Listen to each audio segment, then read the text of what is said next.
Welcome to the rules refresh of Dune Imperium, the base game.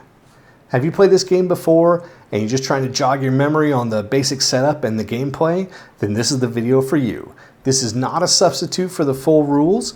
Check out the chapters below for the links to the relevant sections, and let's get into it.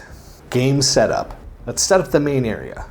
Place the Mentat marker on the Mentat space. Place the 4 alliance tokens in their marked spots. Make the conflict deck following these steps. Shuffle all 4 conflict level 3 cards and place them face down. Take 5 random conflict level 2 cards and place them face down on top of the level 3 cards. Finally, take 1 random conflict level 1 card and place it face down on top of the deck. By following these steps, you will have assembled a stack of 10 cards for the conflict deck, with the higher level cards on the bottom and the lower level cards on top. Shuffle the intrigue deck and set it to the side.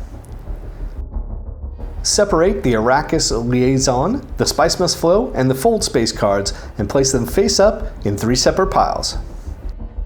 Make sure you've separated all the starter cards from the Imperium deck. Take them, shuffle them, and deal 5 cards out face up as the market. Put the water drops, the Solari discs, and the spice hexes where everyone can reach them. Individual player section. Every player takes a color, chooses 1 leader, and gets any bonuses from their leader for setup. Everyone puts 1 cube on every influence track, puts 3 cubes on 1 circular garrison spot, which leaves them with a total of 9 cubes. Place a combat marker on the combat track and 1 circular token on the score track. Everyone gets their starting deck of 10 cards that have this symbol. This should include 2 convincing arguments, 2 daggers, 1 diplomacy, 2 Dune the Desert Planet, 1 reconnaissance, 1 seek allies, and 1 signet reading.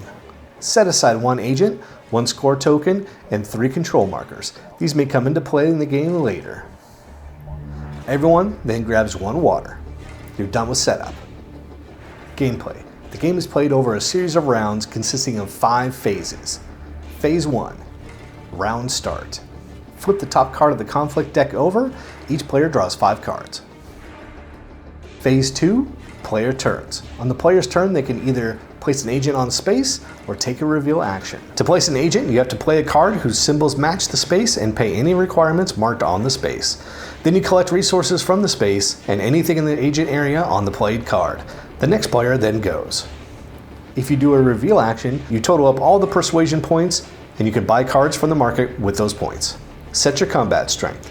Every cube in the combat area is worth 2 points, and any swords from your cards are added to your combat total, 1 per sword. Your turn is over, and you are passed over until everyone has done a reveal action. Once everyone has done the reveal, it goes on to the next phase. Phase 3, Resolve Combat. Clockwise from the first player, anyone who has a cube in the combat area can play any combat intrigue cards. Highest combat gets the rewards of the current conflict card. Second place gets the second spot. Phase 4, Makers.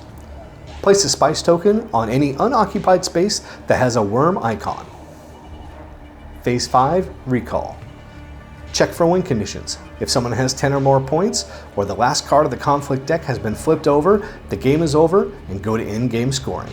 Otherwise, clean up. The Mentat goes back to the Mentat space, players grab their agents, first player token moves to the next clockwise player, and you start the next round. End game. At the end of the game, any in-game intrigue cards can be placed. Then any ties are broken with spice, then Solari, then water, and finally any garrison troops. Remember, any space that has a combat marker, troops received there can go directly to the combat space.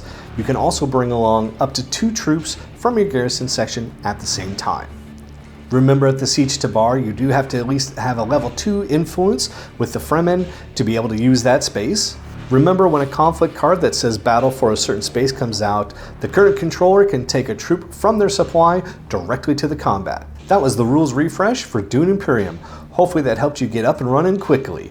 If you like this, just like and subscribe down in the bottom. And again, my name is Joe with Dice of Wrath, and we'll see you the next time.